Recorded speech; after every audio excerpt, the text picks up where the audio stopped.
धेरै वर्ष पहिले एक ठाउँमा दुईटा केटाकेटी अत्यन्तै सुन्दर जोडी रहेछन् र तिनीहरू एउटै कलेजमा पढ्दा रहेछन् र तिनीहरूको लभ परेछ।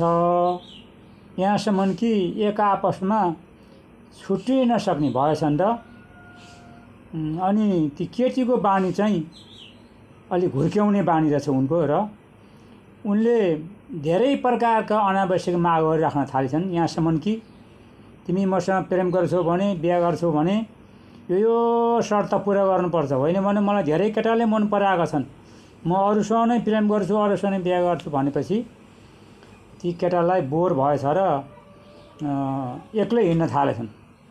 त्यो थाहा पाएर उनले पनि अनि एउटा चिठी लेखेछन् भाका नभाका अनावश्यक माग राखेर अनि एउटा मिल्ने साथीलाई पठाइछन् ती केटालाईको हातमा दिनु भनेर। त्यही दिन अन्तैबाट तीभन्दा पनि अत्यन्तै सुन्दरी राम्री केटी त्यही कलेजमा पढ्न भनेर आएकै रहेछन् र तिनले त्यो चिठी देखेछन् र मागेर हेर्दाखेरि सबै कुरा देखेछन् र अनि उनले चाहिँ अनि कुरा बुझिछन्। अनि बाटामा लुकेर जङ्गलको बाटो रहेछ लुकेर बसेछन् र ती केटालाई फेला पारेर सबै यथार्थ कुरो भनिछन्। तपाईँ डराउनु पर्दैन, बिहामा लाग्ने सबै खर्च मेरो प्यापातबाट गर्छु, तपाईँ म बिहा गरौँ भनेर भनेपछि केटा पनि दङ्ग परेछन्। अनि त्यहाँबाट घरमा गएर सबै कुरा विस्तार गरेपछि उनीहरूले कुरा बुझेर एक साताभित्रै बिहा सम्पन्न भएछ। बिहा सम्पन्न भएको थाहा पाएर ती केटी त राम राम राम राम यहाँसम्म कि उनलाई फड्कै भएछ।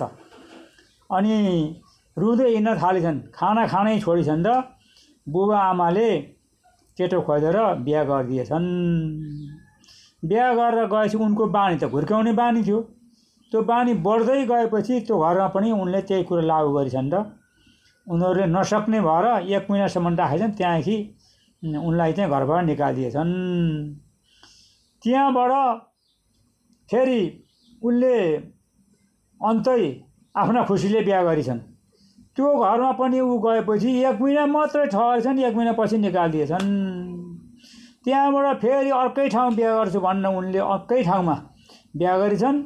त्यो घरमा झन्सार टिक्नै सकिनेछन्, 15 दिनमा निकालिदिएछन् र ऊ अन्तिममा गएर होटलमा गएर भाँडा माझेर जीवन गुजारा गरिछन्। हेर्नुहोस्, रूप मात्रै राम्रो भएर हुँदैन, पढाइ पनि चाहिन्छ र आफ्नो बानी व्यवहार असल हुनुपर्छ।